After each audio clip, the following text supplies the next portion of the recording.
সরকারি নিয়ম মেনে আপনি ব্যবসা করবেন, তাই না? তো গভর্নমেন্ট যে রেট দিয়েছে তার থেকে বেশি নিচ্ছেন কেন? বেশি না, আমরা ধরেন একটা বাসায় 3 তলা 4 তলা 5 তলা উঠাই দিলে সার্ভিস একটা লোকের দিয়ে পাঠাইলে উপরে কিছু তো দেওয়া লাগে। তো এখানে ওইটা আসবে কেন?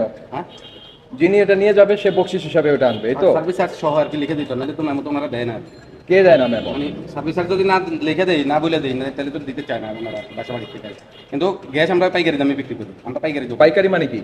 মানে পাইকারি মানে খুচরা আমরা তো মানে বাসা বাড়িতে খুব কম রেটে আমরা রিটেলার, মানে আমাদের থেকে রিটেলার। Very good. তাহলে রিটেলারদেরকে যে দিচ্ছেন এটা তাহলে 3500 আপনি 5000 টাকা বিক্রি করছেন কিভাবে? 1400 করে রাখছেন।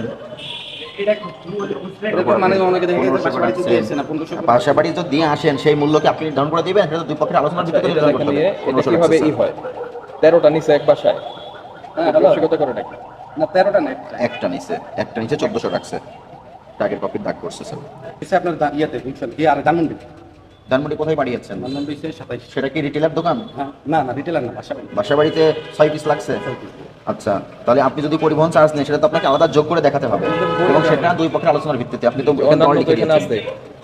অন্যান্য ঘরে লিখবেন আপনি পরিবহন চার্জ। সেটা দিকে আপনি এখানে 5200 করে, মানে কি আপনি 5200 করে বিক্রি করেছেন? হ্যাঁ।